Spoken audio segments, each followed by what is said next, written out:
ना बोले ना बोले ना बोले रे, ना बोले ना बोले ना बोले रे, घूंघट का पटना खोले रे, राधा ना बोले ना बोले ना बोले रे, ना बोले ना बोले ना बोले रे।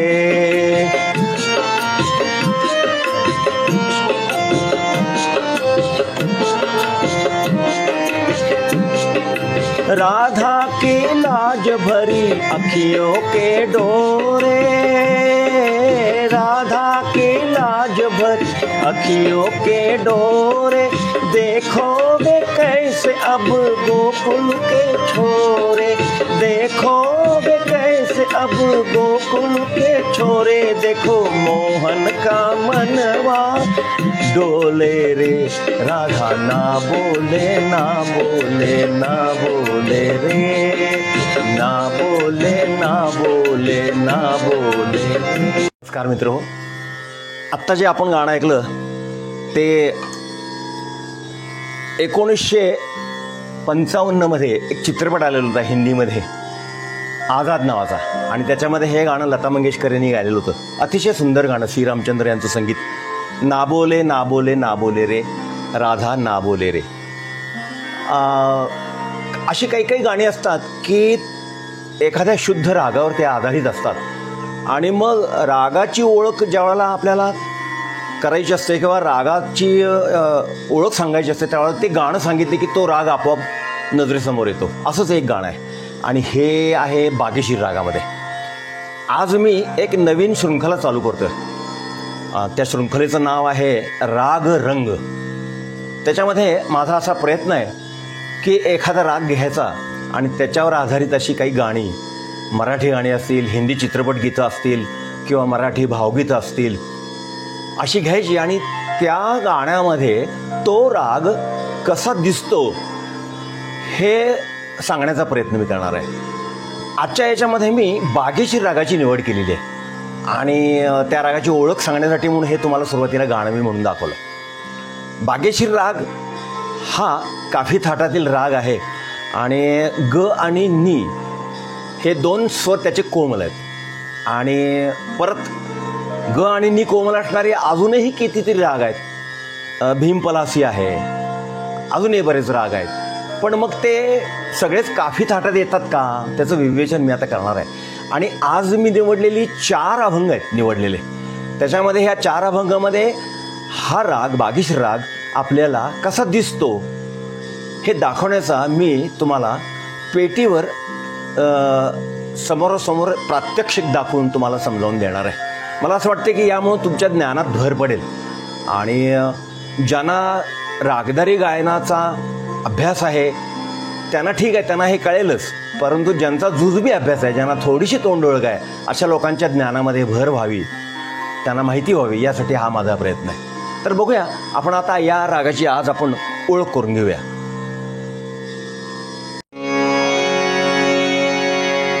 राग बागेश्री. मी आपल्याला सांगितल्याप्रमाणे आज आपण बागेश्री रागावरील आधारित असे 4 अभंग बघणार आहोत. आता याच्यामध्ये प्रत्येक अभंगाचं वेगळं नोटेशन काही मी तुम्हाला देणार नाही आहे, कारण पूर्वीपासूनच माझा असा एक समज आहे की नोटेशनवरून गाणं वाजवणं हे थोडंसं पराधीन आहे. म्हणजे पराधीन याचा अर्थ की तुम्हाला नोटेशनशिवाय मग काहीच करता येणार नाही. पांगुळ गाड्याला धरूनच चालायचं असेल आणि चालण्याची सवय असेल तर पांगुळ गाडा सोडला की तुम्हाला चालता येणार नाही, तसं काहीतरी होणार आहे. तर आता तुम्ही काय करा, मी आता आजपासून एक नवीन प्रयोग करूया आपण. आज आता आपण बागेशीर रागाचा अभ्यास करणार आहे. बागेशीर रागाची जुजबी ओळख मी तुम्हाला करून देणार आहे. मी संपूर्ण रागही तुम्हाला सांगणार नाही आहे, कारण तुम्हाला जर खरंच उत्सुकता असेल आणि आत्मीयता वाटत असेल, काही शोध घ्यावा असा प्रयत्न करावा असा वाटत असेल, तर तुम्ही यूट्यूबवर जा आणि बागेशीर रागाची जितकी म्हणून माहिती मिळेल ती सगळी गोळा करा, त्याचा अभ्यास करा, माहिती घ्या, आणि त्याच्यानंतर मग त्या रागामध्ये येणारे गाणे ऐका आणि ती वाजवण्याचा प्रयत्न तुमचा तुम्ही करा. आज आता आपण प्रथम बागेश्री राग म्हणजे काय नेमकं बघूया. हिंदुस्थानी शास्त्रीय संगीतामध्ये विष्णू नारायण भातखंडे नावाचे अतिशय विद्वान गृहस्थ होऊन गेले. तर त्यांनी ह्या हिंदुस्थानी शास्त्रीय संगीताची एक विशिष्ट पद्धतीनं शास्त्रीय पद्धतीनं मांडणी करण्याचा खूप मोठा प्रयत्न केला. आणि मग जे प्रचलित राग आहेत त्या रागांच्या स्वभावानुसार त्या रागांची विभागणी 10 थाटामध्ये केली. आणि त्या 10 थाटामध्ये काफी नावाचा एक थाट त्यांनी त्याच्यामध्ये सांगितलेलं आहे. या थाटांची नावं जी आहेत ती त्या थाटामध्ये जो येणारा प्रमुख राग असेल त्या रागावरून त्यांनी ती नावं ठेवलेली आहेत. काफी थाट म्हटलं की काफी राग हा आपल्या डोळ्यासमोर येतो. आणि त्याचबरोबर काफी थाटाची जी काही वैशिष्ट्य आहेत ते काय आहेत ते आपण बघू. आता आज मी आपल्याला पेटीवर काळी एक या स्वरामध्ये हे सगळं समजावून सांगणार आहे. पहिल्यांदा आपण काफी थाट म्हणजे काय बघू. थाट हा कधीही गायचा नसतो, तर फक्त ओळख सांगण्यासाठी म्हणून त्याचा उपयोग करतात. थाटामध्ये 7 स्वर येतात, कमी स्वर येत नाहीत. त्याला आरोह अवरोह नसतात. थाट मुळात गात नाहीत कधी, फक्त ओळख काय आहे हे सांगण्यासाठी त्याचा उपयोग होतो. तर आता काफी थाटामध्ये स्वर कसे येतात ते बघू आपण. 7 स्वर आहेत ना. सा रे ग म प ध नि सा, हे 7 स्वर आले. आता याच्यामध्ये काय झालं, ग नी हे 2 कोमल स्वर आले. आणि मग आता शुद्ध स्वर कोणते आहेत, तर शुद्ध स्वरच आहेत. सा रे ग म प ध नि सा, हे शुद्ध स्वर आहेत. शुद्ध स्वरांचा जो थाट आहे तो बिलावल थाट आहे. परंतु त्या थाटामध्ये ग कोमल येतो. सा रे ग म प ध नि कोमल येतो. सा हा काफी थाट आहे. आता बागेश्री राग जो आहे तो या काफी थाटामध्ये त्याचा समावेश केलेला आहे. याचं कारण असं की याच्यामध्ये 2 कोमल स्वर येतात, ग आणि नी. आता ग आणि नी कोमल स्वर असणारे अजूनही काही राग आहेत. पण मग बागेश्री रागाचं वेगळं वैशिष्ट्य काय आहे, तर रागाची रचना ही त्यामध्ये आरोह आणि अवरोह याच्यामध्ये येणाऱ्या स्वरांच्या संख्येवर त्याची जाती ठरली जाते. सा म ग म ध नि सा नि ध म प ध म ग रे सा. आता याच्यामध्ये नि सा हा मंद्र सप्तकातील नी आहे, कोमल निषाद. नि सा ग कोमल गांधार, म मध्यम, पंचम वर्ज आहे आरोहामध्ये. बागेश्री रागामध्ये पंचम वर्ज आहे. म ध नि सा सा नि द म प ध म ग रे सा. अवरोहामध्ये 7च्या 7 स्वर येतात, पण पंचम येतो तो अगदी अल्पत्वानं. पंचम हा क्षीण आहे या रागामध्ये, पूर्ण वर्ज नाही आहे. आरोहामध्ये तो वर्ज आहे. आरोहामध्ये ऋषभ वर्ज आहे बघा. ग म ऋषभ वर्ज आहे, रे वर्ज. नि सा ग म ध नि सा 5 स्वर आले. सा ग म ध नि हे 5 स्वर आले. म्हणून हा आरोहामध्ये 5 स्वर आले. त्यामुळं हा शाडो म्हणजे 6 स्वर. ओडो सा ग म ध नि 5 स्वर आले. ओडो सा नि द म प ध म ग रे सा, पूर्ण आले, सगळे स्वर आले. त्यामुळे संपूर्ण, त्यामुळे या रागाची जाती होते ओडो संपूर्ण.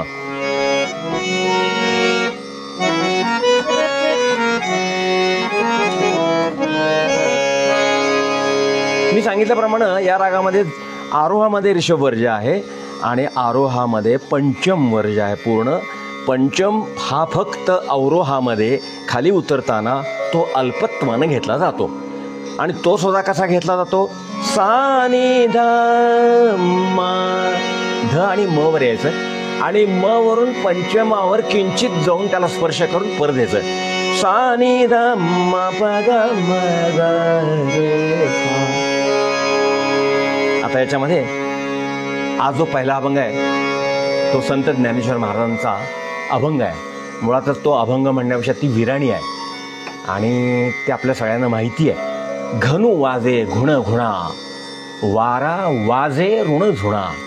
आता याच्यामध्ये काही ठिकाणी वाहे ऋण झुणा असं म्हटलेलं आहे, काही ठिकाणी वाजे ऋण झुणा म्हटलेलं आहे. परंतु ते शब्द असे आहेत, घनु वाजे घुण घुणा, वारा वाजे ऋण झुणा, भवतारकू हा कान्हा वेगी भेट वाका.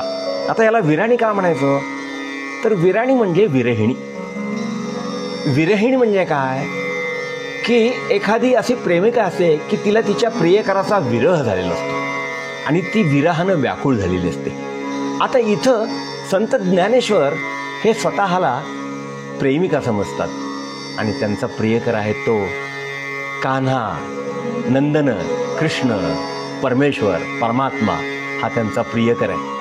आणि इथं हा जो काय भाव आहे, हा एकमेकातला जो भाव आहे, परस्पर भाव, त्या भावातून व्यक्त होणारी ही भक्ती आहे. म्हणून या नवविधा भक्तीमध्ये अशा पद्धतीच्या भक्तीला स्नेह भक्ती किंवा प्रेम भक्ती म्हणतात. त्याच्यामध्ये एक कल्पना केलेली आहे की मी प्रेयसी आहे आणि तो माझा प्रियकर आहे, तो मला भेटत नाही आहे आणि म्हणून मी खूप व्याकुळ आहे. आणि अशा एका मनस्थितीतून ही रचना केलेला हा अभंग आहे.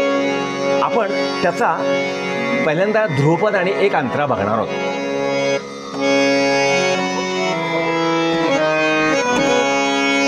घनु वाजे घुण घुणा, वारा वाहे ऋण झुणा, सागरे ग सागरे खानेर निरे ग पमप ग रे सा. घनु वाजे घुण घुणा. आता याच्यामध्ये कोमल निषाद दिसला. वारा वारा वाहे ऋण झुणा, कोमल गांधार आहे. भवतारकू, इथं आता बागेश्री स्पष्ट दिसतो. भवतार याच्यामध्ये ऋषभ घेतलेला नाही. साग मध भवतारकू हा कान्हा, साग मध धनि ध पम, भवतारकू हा कान्हा वेगी भेट माका. अतिशय सुंदर असे भाव निर्माण होतात या म आणि अल्प पंचमातून. भवतारकू हा कान्हा वेगी भेट माका, साग मध धनि ध पम, मम पध मध पध मगरे, सागरे ग सागरे साध निरे ग मगरे सा. चांद वेगी भेट वाका, चांद वो चांदणे चापे वो चंद्र. इथे चांद वो चांदणे म्हणजे पूर्ण पौर्णिमेचा चंद्र अतिशय प्रकाशमान आल्हाददायक चांदण सगळीकडे पसरलेलं आहे. अशा या चंद्राचं चांदणं. चापे वो चंदनू, सगळीकडे चाफ्याची झाडं फुललेली आहेत. सगळीकडे चंदनाचा सुवास, गोड चाफ्याचा सुवास पसरलेला आहे. परंतु मला देवकी नंदनू विण नावडे हो. मला काहीही आवडत नाही. मला कशामध्ये सुद्धा रस नाही आहे. मला फक्त आणि फक्त विरह झालेला आहे किंवा मला ज्याची आठवण येते, प्रतीक्षा आहे, तो नंदनू म्हणजे देवकी नंदनू श्रीकृष्ण, त्याची मला आठवण येते. आणि त्याच्याशिवाय मला या सगळ्या गोष्टी शून्य आहेत. चांदवो चांदणे चापे वो चंदनो देवकी नंदनो विण नावडे ओ चंद घनो आज घुण घुणा वारा वारून. आता या विरहिणीचा ध्रुपद आणि पहिला अंतर आपण बघितला आणि याच्यानंतर दुसरा अभंग आता आपण बघूया. आता दुसरा एक अभंग आपण बागीश रागामध्ये ज्याची बांधणी केलेली आहे तो आपण बघूया. हा जो अभंग आहे तो संत चोखामेळा यांचा आहे. पंढरीचे सुख नाही त्रिभुवनी प्रत्यक्ष चक्रपाणी उभा असे. हे याचं संगीत आहे राम फाटक यांचं आणि गायलेलं आहे जितेंद्र अभिषेकी यांनी, पंडित जितेंद्र अभिषेकी. हाही अभंग अतिशय प्रसिद्ध आहे, सगळ्यांना माहिती आहे. त्यामध्ये बागेश्री राग कसा दिसतो हे आपण बघूया. आता या रागाची किंवा या अभंगाची उठावणी जी आहे ती मध्यातून आहे, म पासून आहे.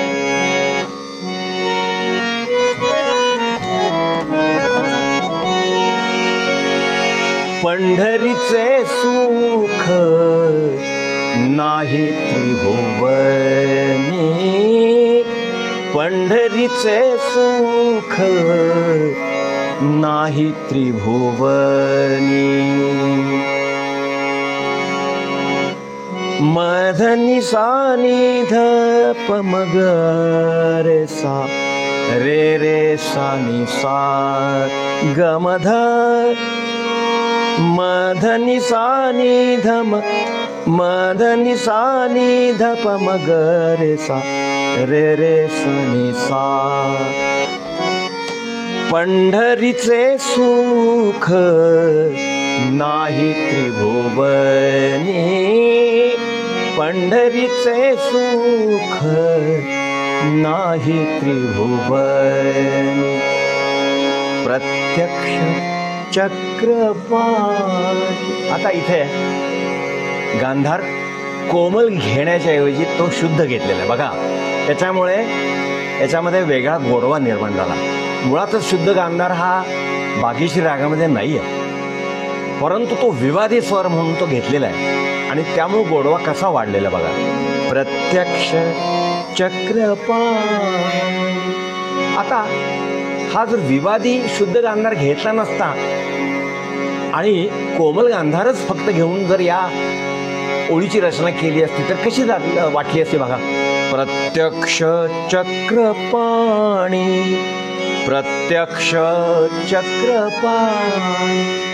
त्याच्याऐवजी बघा प्रत्यक्ष चक्रपाणी प्रत्यक्ष चक्रपाणी प्रत्यक्ष. विवादी स्वर घेतल्यामुळं काही वेळेला सौंदर्याची निर्मिती होते. त्याचा हा एक छानसा प्रयोग आहे, उदाहरण आहे. प्रत्यक्ष चक्रपाणी उभा असे पंढरीचे सुख नाही त्रिभुवनी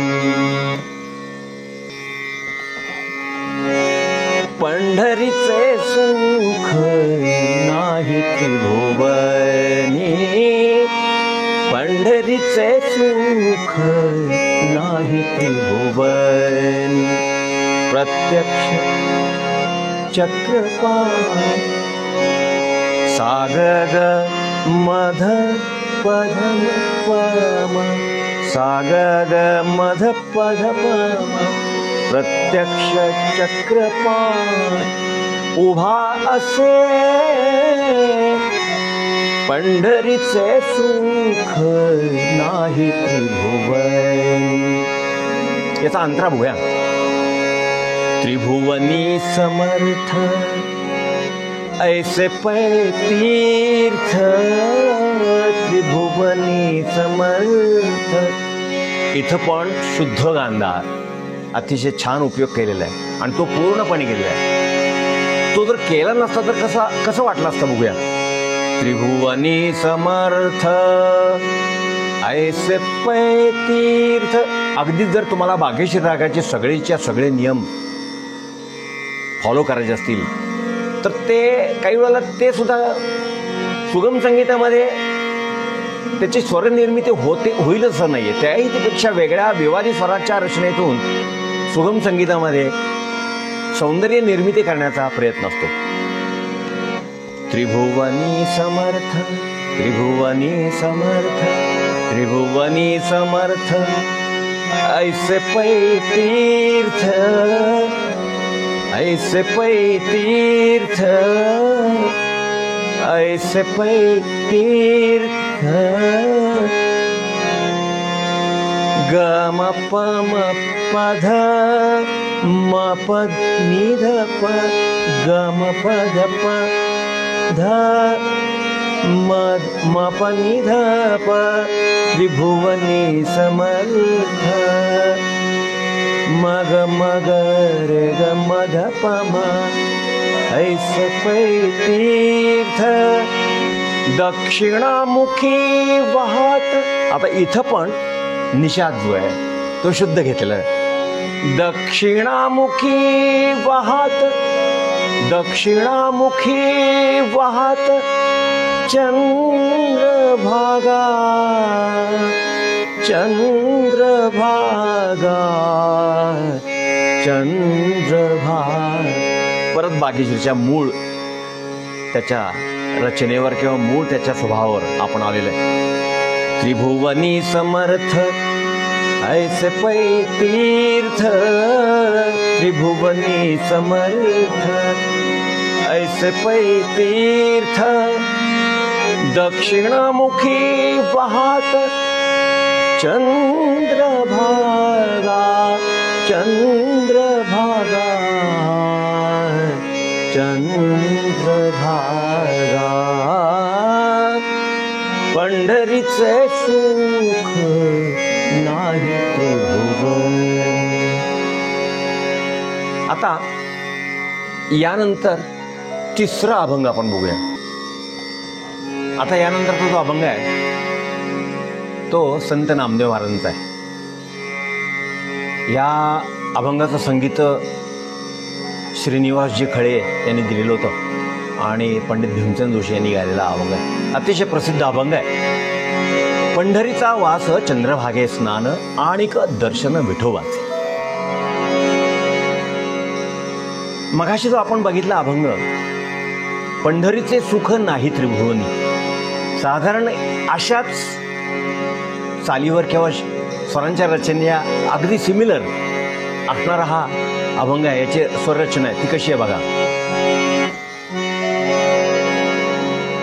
पंढरीचा वास चंद्रभागे स्नान, पंढरीचा वास चंद्रभागे स्नान. मगाच्या अभंगाची स्वररचना कशी होती. पंढरीचे सुख नाही त्रिभुवन, पंढरीचा वास. गांधारावर आले एकदम. पंढरीचा मध धसा धसा ग मग चंद्रभागे स्नान गमरे धसास. पंढरीचा वास चंद्रभागे स्नान आणिक दर्शन. आता इथं बागेश्री स्वच्छ दिसतो.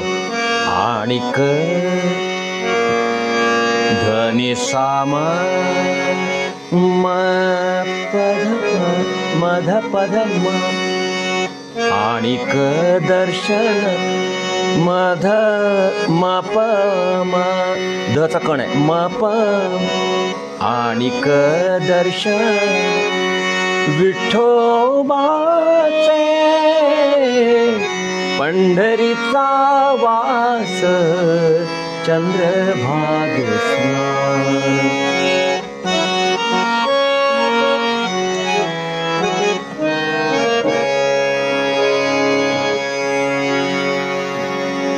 झालं ध्रुपद. हेची घडो मज जन्मोजन्मांतरी, हेची घडो जन्मोजन्मांतरी, हेची घडो मज जन्मोजन्मांतरी. मागणे श्रीहरी, मागणे श्रीहरी, नाही तुझे पंढरीचा वास चंद्रभागेसना, पंढरीचा वास चंद्रभागेसना. या अभंगाचं ध्रुपद आणि एक अंतर आपण बघितला. अर्थात या सगळ्या अभंग एकाच वेळेला एका एपिसोडमध्ये पाहणं शक्य नाही आणि त्याचं नोटेशन मला देणं शक्य नाही. याचा अर्थ ते खूप वेळ खाऊ काम आहे. मला असं वाटतं की हे सगळं तुम्हाला करता आलं पाहिजे. तुम्ही तो अभंग ऐका, बागेश्री रागाची माहिती घ्या, शोधा. यूट्यूबवर तुम्हाला खूप माहिती मिळेल. यूट्यूब हे विश्वविद्यापीठ आहे. त्याच्यामध्ये कोणतीही गोष्ट मिळत नाही असं होत नाही. तुम्ही शोधा, मिळवा, अभ्यास करा. आयतं तयार कोणतीही गोष्ट मिळून तुम्हाला त्याच्यामध्ये यश मिळणार नाही किंवा पारंगतता येणार नाही. त्यासाठी अभ्यास केला पाहिजे. अभ्यास म्हणजे काय? प्रयत्न केला पाहिजे, शोधलं पाहिजे आणि ते अंगीकारलं पाहिजे, त्याशिवाय येणार नाही. आता आपण यानंतर चौथा अभंग बघूया. आता यानंतरचा जो अभंग आहे तोही संत नामदेव महाराजांचाच आहे. त्याचं संगीतही राम पाठक यांनीच केलेलं आहे. भीमसेन जोशी यांनीच गायलेला आहे तो.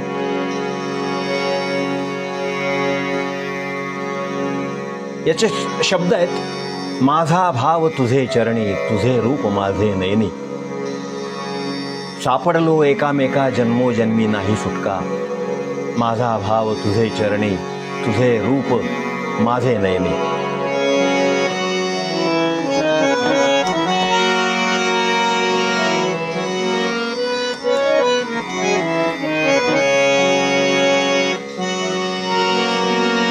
माझा भाव तुझे चरणी.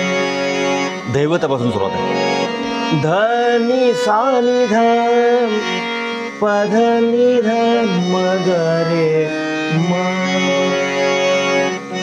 माझा भाव तुझे चरणी. धनी सानिध पध निध मगरे म. तुझे रूप माझे नयनी. माम रे मरे साने रे ग पम गरे सा. तुझे रूप माझे नयनी. माझा भाव तुझे चरणी. माझा भाव तुझे चरणी हे ध्रुपद झालं. पहिला अंतरा. सापडलो एका. परत इथं शुद्ध गांधार विवादी स्वर घेतलेला आहे. तो कसा बघा. सापडलो मग रे सा ने सा ने धा ग ने सा ग ग म. सापडलो एका मग रे सार नी रे सा ने धा ग ने सा ग ग म. जन्मो जन्मी नोहे सुटका. मा प म प ध ध ध नि ग सा सा. म ग म रे सा. जन्मो जन्मी नोहे सुटका. नोहे सुटे का माझा भाव तुझे चरणी, माझा भाव तुझे चरणी. आता हे चारी अभंगांची ओळख मी तुम्हाला करून दिलेली आहे. संपूर्ण सगळे अभंग तुमच्या समोर मांडलेले नव्हते. मी तुम्हाला असं सांगणार आहे की तुम्ही हे शोधा, एक एक अभंग शोधा, त्याचं लिरिक्स शोधा, बागेश्री रागाचा अभ्यास करा, यूट्यूबवरून शोध घ्या, आरो बघा, स्वरविस्तार कसा होतो ते बघा, बागेश्री रागाचे वैशिष्ट्य काय आहेत, त्याच्यानंतर त्याच्यामध्ये स्वरांचे वेगवेगळे ओळख सांगणारे असे जे काही रागाचे जे सिग्नेचर ट्यून्स असतात त्या तुम्ही अंगीकारा, त्या शोधा, त्याचा अभ्यास करा. त्याशिवाय ते होणार नाही. मी जर सगळंच तुम्हाला जर तयार करून मटेरियल दिलं तर तुम्हाला काहीही जमणार नाही. तुम्ही तेवढ्यापुरतं बाजून सोडून देणार, तुम्हाला काहीही प्राप्त होणार नाही. तुमचं तुम्हाला केल्याशिवाय काहीही मिळणार नाही. तर हे तुम्हाला दिशा दाखवण्याचं काम मी करतो. आता हे चारही अभंग मी तुम्हाला तालावर कसे म्हणता या, एक एक एक एक त्याचा आम्ही अंतरा तुम्हाला म्हणून दाखवणार आहे. आणि तालामध्ये भजनी ठेक्यामध्ये हे अभंग कसे म्हणता येतात हे याचं प्रात्यक्षिक मी आता तुमच्यासमोर ठेवतो.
वेगी भेटवा का धनुवादे गुण गुणा वारा वादे गुण गुणा अवतार हा कान्हा वेगी भेटवा का चांद चांदणे साफे चंदन चांद चांदणे साफे चंदन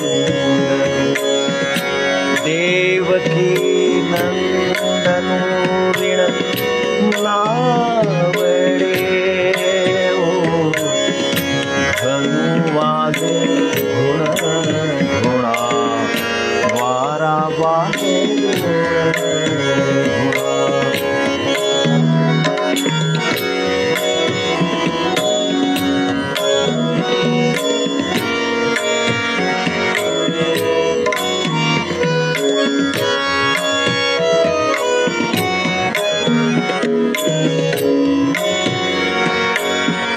चंदनाची चोळी माझे सर्व चंदनाची चोळी माझे सर्व चंदनाची चोळी माझे सर्व कान्हो बनवाळी वेगी भेटवा का चंदनाची चोळी माझे सर्व अंग कान्हो बनवाळी वेगी भेटवा का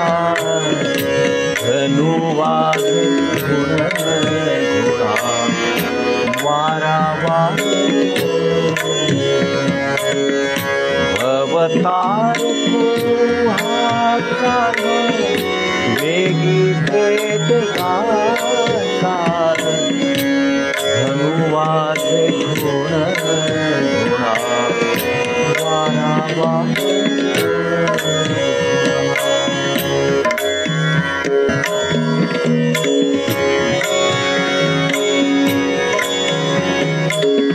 पंढरीचे सुख नाही त्रिभुवनी पंढरीचे सुख नाही त्रिभुवनी पंढरीचे सुख नाही त्रिभुवनी प्रत्यक्ष चक्रपाणी प्रत्यक्ष चक्रपाणी प्रत्यक्ष चक्रपाणी उभासे पंढरीचे सुख नाही त्रिभुवनी पंढरीचे सुख नाही त्रिभुवनी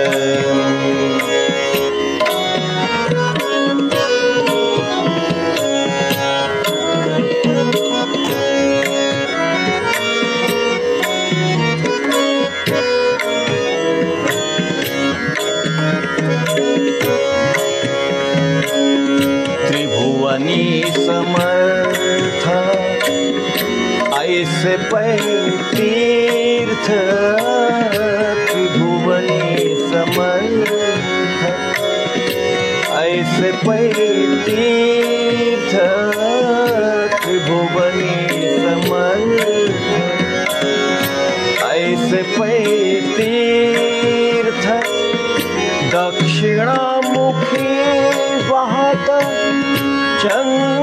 चंद्रभागा चंद्रभागा चंद्रभागा पंढरीचे सुख नाही त्रिभुवनी पंढरीचे सुख नाही त्रिभुवनी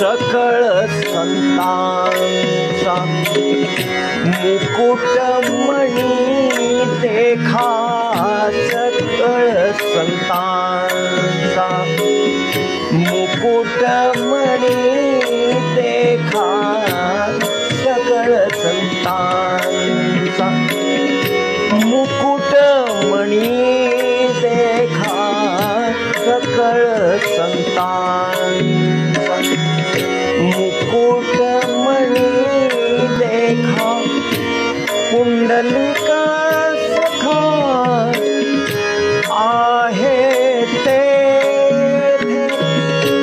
आहे तेथे आहे तेथे पुंडरीचे सुख नाही त्रिभुवनी पंढरीचे सुख नाही त्रिभुवनी माझा भार तुझे चरण माझा भार तुझे चरण तुझे रूप माझे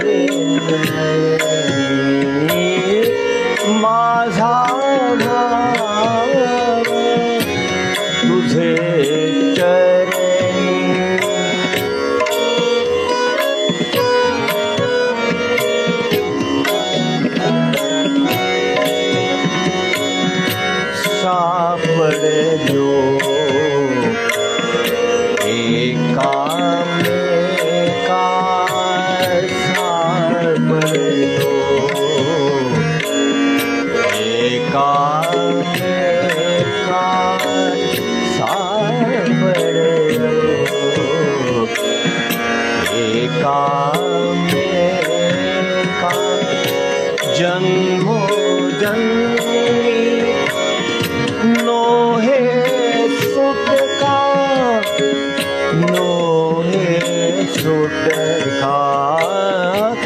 माझा भाव तुझे चरणी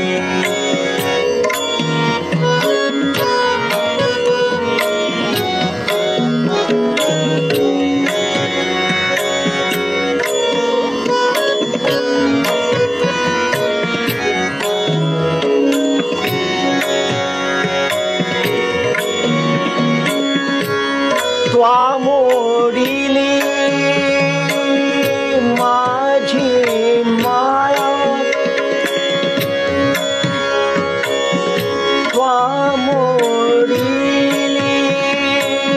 माझी माया त्वा मोडिली माझी माया मी तो